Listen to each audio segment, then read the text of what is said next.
Okay, तो ये है गुलिवर, शर्मीला, आलसी और डरपोक इंसान। सुबह 7 बजे उठकर इसे जाना होता है अपने ऑफिस, क्योंकि न्यूयॉर्क सिटी की एक न्यूज़पेपर कंपनी में गुलिवर करता है जॉब, वो भी सिर्फ मेलिंग डिपार्टमेंट का हेड बनकर। अब एक दिन गुलिवर के ऑफिस में डैन क्विंट नाम का एक नया एम्प्लॉयर आता है, जिसकी गुलिवर से दोस्ती हो जाती है। अब क्योंकि गुलिवर उसका सीनियर है और डैन उसका जूनियर, इसलिए गुलिवर खुद को ओवर स्मार्ट दिखाने की कोशिश करता है, जो कि असल में वो एक फुद्दू किस्म का आदमी है। और ये है मिस डार्सी, जिसके ऊपर गुलिवर अपनी जान छिड़कता है। कई सालों से बेचारा डार्सी के साथ स्वयंवर रचाने के सपने देख रहा है, लेकिन दिल की बात जुबां तक लाने की हिम्मत कहाँ बेचारे में। अब एक दिन गुलिवर के पास डैन आता है एक नोटिस लेकर और उसे बताता है कि मेरा प्रमोशन हो चुका है, आज से मैं इस मेलिंग डिपार्टमेंट का हेड हूँ और अब से तुम मेरे जूनियर हो। ये जानने के बाद बेचारे गुलिवर को शौक लगता है, क्योंकि सालों से वो इस ऑफिस में रगड़ रहा है, लेकिन उसका तो कभी प्रमोशन नहीं हुआ और ये कल का लौंडा आते ही बाजी मार गया। गुलिवर का लटका हुआ चेहरा देख डैन उससे कहता है कि बेटा, तुम्हारे अंदर कोई कमी नहीं है, बस तुम हो एक फट्टू इंसान जो कभी अपने लिए कुछ भी नहीं बोल पाता, और इसीलिए आज तक डार्सी भी तुमसे दूर है। अगर ऐसा ही रहा तो वो जाएगी किसी और के साथ और तुम करना प्यार उसके बच्चों के साथ। अब क्योंकि डैन ने गुलिवर की हिम्मत को ललकारा था, इसलिए गुलिवर को आता है गुस्सा और वो पूरी हिम्मत के साथ जा पहुंचता है डार्सी के ऑफिस में। लगता है आज तो गुलिवर अपने दिल की बात कह कर ही रहेगा, लेकिन ये क्या, गुलिवर की तो फिर से हवा निकल गई और वो दुम दबा के ऑफिस से जाने लगा। तभी डार्सी की नजर गुलिवर पर पड़ती है और वो उससे पूछती है, तुम यहाँ पर कैसे आए मोटू राम। अब बेचारा गुलिवर हड़बड़ी में एक ट्रैवलिंग फॉर्म उठा लेता है। ये देख डार्सी उससे कहती है, अरे वाह, तुम्हारा भी ट्रैवलिंग में इंटरेस्ट है, और गुलिवर को ट्रैवलिंग के ऊपर कुछ आर्टिकल लिखने को कह देती है। गुलिवर बेचारा जो कभी न्यूयॉर्क से बाहर ही नहीं गया, वो कैसे ट्रैवलिंग पर कुछ भी लिख सकता था, पर क्योंकि डार्सी मैडम ने कहा है इसलिए गुलिवर पीछे भी तो नहीं हट सकता था। घर पहुंचकर गुलिवर का हाल कुछ यूं होता है कि आगे कुआं पीछे खाई, हर तरफ से आफत आई। लेकिन फिर गुलिवर को आता है एक आइडिया और कंप्यूटर पे जाकर वो शुरू करता है कॉपी पेस्ट का काम। अगले दिन गुलिवर पूरे कॉन्फिडेंस के साथ डार्सी को अपने आर्टिकल्स दिखाता है जो चुराए गए थे इंटरनेट से। गुलिवर के आर्टिकल देख डार्सी हो जाती है बहुत ही ज्यादा इम्प्रेस और कहती है, तुम कहाँ थे अब तक छुपे रुस्तम। इसके बाद डार्सी गुलिवर को अपना एक प्रोजेक्ट दे देती है जिस पर वो खुद काम करने वाली थी, और ये प्रोजेक्ट था बरमूडा ट्रायंगल में जाकर उसके ऊपर रिसर्च करते हुए आर्टिकल लिखना। गुलिवर इसके लिए फटाक से राजी हो जाता है, क्योंकि उसके ख्यालों की मलिका उससे इम्प्रेस हुई जा रही थी। अब यहाँ से गुलिवर जा पहुंचता है बरमूडा, जहाँ एक बोट उसका इंतजार कर रही थी। बोट में बैठकर गुलिवर फुल एंजॉय के साथ आगे बढ़ता है, कई सारी कोल्ड ड्रिंक खाली कर देता है और फिर रोबोट बनाने वाली एक बुक को पढ़ने लगता है। लेकिन बुक पढ़ते पढ़ते गुलिवर को नींद आ जाती है। कुछ देर बाद गुलिवर की आंख खुलती है तो उसके सामने एक समुद्री तूफान होता है। गुलिवर की आंखें और मुंह सब के सब फटे रह जाते हैं और वो अपनी बोट समेत उसी तूफान में कहीं गुम हो जाता है। अगले दिन गुलिवर को होश आता है तो उसकी बॉडी पर चींटियां जैसे कुछ रेंग रही होती हैं। वो सर उठाकर देखता है तो ये तो इंसान होते हैं जो बिल्कुल कीड़े मकोड़े जितने साइज के थे। गुलिवर की पूरी बॉडी रस्सियों से बंधी हुई थी और उस नन्ही फौज का कैप्टन जनरल एडवर्ड गुलिवर को बताता है, तुम पर इल्जाम है कि तुमने हमारे जानी दुश्मन ब्लेफुसियन की मदद की है, इसलिए तुम्हें कैदी बनाकर हमारे बादशाह सलामत के पास पेश किया जाएगा। गुलिवर को कुछ भी समझ नहीं आता ये सब क्या है, और वो सारी रस्सियों को तोड़कर उठ खड़ा होता है। वो सोचता है कि वो कोई सपना देख रहा है और अपनी आंखें बंद कर लेता है। तभी जनरल एडवर्ड अपना भाला लेकर गुलिवर के पैर में दे मारता है।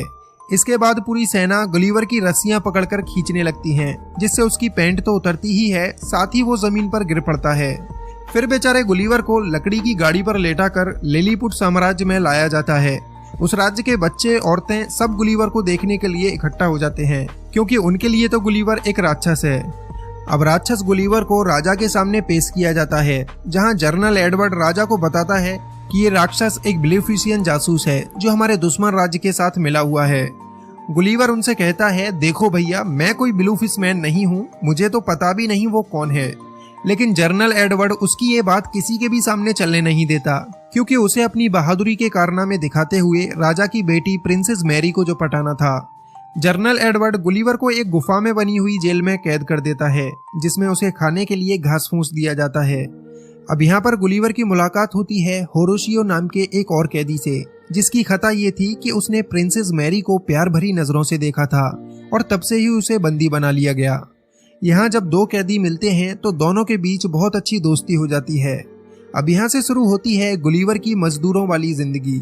उस बेचारे को बैलों की जगह हल में लगाया जाता है और जनरल एडवर्ड उसकी सवारी करता है। फिर एक दिन लिलीपुट साम्राज्य पर दुश्मन राज्य ब्लेफुशियन हमला कर देता है और पूरे महल में आग लगा देता है। हमला देखकर जनरल एडवर्ड सब लोगों से कहता है, हमारी प्रिंसेस को हम बचाएंगे, कोई हमारे बीच में नहीं आएगा।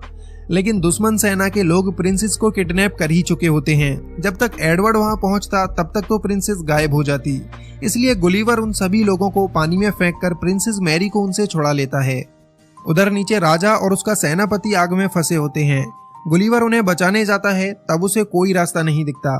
फिर उसके शैतानी दिमाग में एक आइडिया आता है और वो अपनी पैंट उतारकर राजा के ऊपर पेशाब करके उन्हें आग से बचा लेता है। एडवर्ड गुस्सा करते हुए राक्षस के पास आता है और उसे कहता है, तुम्हारी जरूरत कैसे हुई हमारे राजा के ऊपर पेशाब करने की। इस पर गुलिवर थोड़ा सा स्नान एडवर्ड को भी करा देता है। गुलिवर की इस बहादुरी के लिए राजा उससे बहुत खुश होता है और उसे खाने के लिए अपने साथ दावत पर बुलाता है। लेकिन गलीवर उनसे एक शर्त रखता है कि दावत पर वो तभी आएगा जब उसके दोस्त होरेशियो को कैद से आजाद कर दिया जाएगा। राजा उसकी ये शर्त मान लेता है और होरेशियो को आजाद करके उसे भी गलीवर के साथ दावत पर आने का न्योता देता है। दावत के टाइम राजा गलीवर से उसके बारे में पूछने लगता है। वो कहता है, प्यारे राक्षस, ये बताओ तुम आखिर हो कहाँ से। इस पर गुलिवर उन्हें बताता है, मैं कोई राक्षस नहीं हूँ, मेरा नाम है गुलिवर और मैं न्यूयॉर्क सिटी से आया हूँ। यहाँ पर सभी लोग गुलिवर को न्यूयॉर्क सिटी का प्रेसिडेंट समझने लगते हैं, जिसके बाद गुलिवर भी अपनी लंबी लंबी फेंकना शुरू कर देता है। वो कहता है कि मैंने न्यूयॉर्क में सभी लोगों की जान बचाई थी और इसीलिए आज मैं वहाँ का पावरफुल प्रेसिडेंट हूँ। इसके बाद राजा उससे कहता है, फिर तो तुम्हें अपनी प्रजा की बहुत फिक्र हो रही होगी। हम जल्दी ही तुम्हारी बोट ढूंढ देंगे जिससे तुम वापस अपनी प्रजा के पास जा सको। अब गुलिवर के लिए एक आलीशान बहुत बड़ा घर तैयार कराया जाता है, जिसमें सैकड़ों मजदूर हर वक्त उसकी सेवा के लिए लगे रहते हैं ताकि बड़े आराम से गुलिवर यहाँ पर रह सके। एक दिन होरेशियो गलीवर से पूछता है कि आखिर प्रिंसेस को कैसे इम्प्रेस किया जाए, क्योंकि होरेशियो प्रिंसेस मैरी से बहुत प्यार करता था और उसके लिए जेल में कैदी बनकर भी तो रह चुका था। गलीवर जो खुद डार्सी से अपनी बात नहीं कर पाया, वो यहाँ होरेशियो को लड़की पटाने के टिप्स देने लगता है। और मजे की बात तो ये है कि प्रिंसेस भी होरेशियो से इम्प्रेस हो जाती है। मतलब कुछ भी कहो, गलीवर तो लव गुरु निकला। हाँ, ये बात अलग है, कभी खुद की लव स्टोरी शुरू न कर पाया। अब रात को ही जनरल एडवर्ड गुलिवर की बोट को ढूंढ निकालता है, क्योंकि वो जल्द से जल्द गुलिवर को यहाँ से भगाना चाहता था। खबर सुनते ही गुलिवर काफी खुश होता है, क्योंकि वो अब अपने घर डार्सी के पास जा सकता था। गलीवर आकर देखता है तो उसकी बोट टूटी हुई पड़ी थी, जिसे सही होने में कम से कम 1 हफ्ते का वक्त लगेगा। तभी उन लोगों को वहां पर गुलिवर का फोन भी पड़ा मिलता है, जो अभी तक ऑन था। गुलिवर अपना फोन उठाता है तो उसमें 12 वॉइस मैसेज पड़े थे, जो कि डार्सी के थे। डार्सी को ये पता चल चुका था कि गलीवर ने वो सारे आर्टिकल इंटरनेट से कॉपी किए थे, इसलिए वो गलीवर से काफी ज्यादा गुस्सा थी। वॉइस मैसेजेस सुनने के बाद गलीवर की हालत खराब हो जाती है। वो अब डार्सी का सामना नहीं करना चाहता था, इसलिए लिलीपुट में रुकने का ही मन बना लेता है। गुलिवर के रुकने से पूरा साम्राज्य बहुत खुश होता है, सिवाय एडवर्ड को छोड़कर। एडवर्ड नहीं चाहता था कि गलीवर यहाँ रुके, इसलिए वो राजा के पास जाकर राजा के कान भरने लगता है।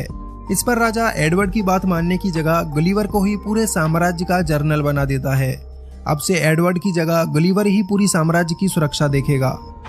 अब एक बार फिर ब्लेफुशियन की सेना लिलीपुट पर हमला कर देती है और एडवर्ड को मौका मिल जाता है गुलिवर को नीचा दिखाने का। एडवर्ड पूरी सुरक्षा व्यवस्था को ही हटा देता है, जिससे गुलिवर लिलीपुट को दुश्मन से बचा ना पाए। हमले की खबर सुनकर गुलिवर दुश्मनों को रोकने के लिए आता है और अपने कपड़े उतारकर पानी में घुस जाता है। पानी में जाकर वो दुश्मनों को समझाता है कि मुझे कोई लड़ाई नहीं करनी, मैं वैसे ही तुम्हें मारने की एक्टिंग करूंगा और तुम यहाँ से भाग जाना। लेकिन ब्लेफुशियन के लोग गुलिवर से दोस्ती करने तो आए नहीं थे, इसलिए पूरी सेना उसके ऊपर हमला करने लगती है और ये देख एडवर्ड काफी खुश होता है। लेकिन फिर गलीवर को गुस्सा आता है और वो दुश्मन के सारे जहाजों की रस्सियां पकड़कर उन्हें पानी के बाहर फेंक देता है और एक बार फिर से गुलिवर की जय जयकार शुरू हो जाती है। राजा एक बार फिर गुलिवर से काफी खुश हो जाता है। अब तो गुलिवर के शौक मौज के लिए और भी अच्छे इंतजाम कर दिए जाते हैं, जिसमें उसकी मसाज करना, बाल काटना सब कुछ शामिल होता है।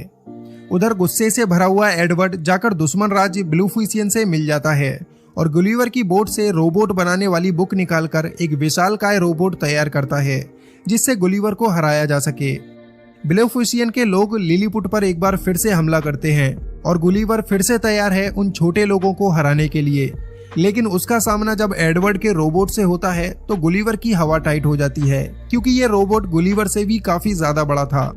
एडवर्ड गुलिवर की पैंट पकड़कर उसे हवा में लटका लेता है और गुलिवर यहाँ पर हार मान लेता है। इससे पूरे लिलीपुट को गुलिवर की सच्चाई का पता चल जाता है। गुलिवर उन्हें खुद बताता है कि वो कोई बहादुर प्रेसिडेंट नहीं है, सिर्फ एक नॉर्मल इंसान है और सिर्फ हवाबाजी के लिए उसने ये बड़ी बड़ी बातें फेंकी थी। तो अब यहाँ से एडवर्ड गुलिवर को बांधकर एक ऐसी जगह फिकवा देता है जहाँ पर आज तक किसी ने भी जाने की हिम्मत नहीं की थी।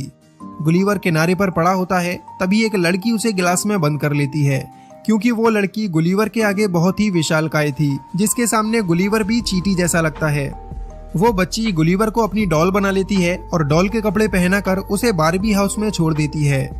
इधर गुलिवर को ढूंढती हुई डार्सी भी लिलीपुट में आ पहुंचती है और उसे भी गुलिवर की तरह ही जेल में कैद कर दिया जाता है। डार्सी को देखकर होरेशियो वहां से गुलिवर के पास जा पहुंचता है और उसे बताता है कि तुम्हें ढूंढते हुए डार्सी यहाँ पर आई थी और एडवर्ड ने राजा के साथ उसे भी बंदी बना लिया है। ये सुनते ही गुलिवर डार्सी को बचाने के लिए निकल पड़ता है। जेल में आकर गुलिवर डार्सी से मिलता है, तब डार्सी उसके ऊपर गुस्सा करने लगती है। वो कहती है कि सच सच बताओ ये सब छोटे लोग कौन हैं। यहाँ पर गुलिवर डार्सी को शांत करता है और उसे सब कुछ बता देता है कि उसने डार्सी से झूठ क्यों बोला था और वो उसे कितना प्यार करता है। डार्सी के मिलते ही गुलिवर के अंदर जुनून आ जाता है और वो अब डिसाइड करता है कि वो एडवर्ड से लड़कर लिलीपुट को दुश्मनों से आजाद कराएगा। अगले दिन फिर से रोबोट और गुलिवर का सामना होता है। रोबोट फिर से गुलिवर को मारने लगता है क्योंकि एडवर्ड ने उसे और भी ज्यादा एडवांस कर दिया था। रोबोट बार बार गुलिवर के करंट लगा रहा था जिससे गुलिवर उसका कुछ नहीं बिगाड़ पा रहा था। लेकिन फिर होरेशियो के दिमाग की बत्ती जलती है और वो एक रस्सी पे लटक कर रोबोट के अंदर घुस जाता है। अंदर जाकर होरेशियो रोबोट के वायर काट देता है जिससे अब रोबोट गुलिवर के करंट नहीं लगा पाता। मौका मिलते ही गुलिवर रोबोट के ऊपर हावी हो जाता है और बड़ी ही आसानी से वो मार मार कर रोबोट को खत्म कर देता है। लिलीपुट की पूरी प्रजा गुलिवर के लिए जोरदार तालियां बजाती है, साथ में होरेशियो के ऊपर भी फूल फेंके जाते हैं। होरेशियो की बहादुरी के लिए राजा अपनी बेटी प्रिंसेस मैरी का हाथ होरेशियो के हाथ में दे देता है। उधर डार्सी भी गुलिवर के झूठ के लिए उसे माफ कर देती है और उसका प्रपोजल एक्सेप्ट करती है। इसी हैप्पी एंडिंग के साथ ये मूवी यहीं पर खत्म हो जाती है।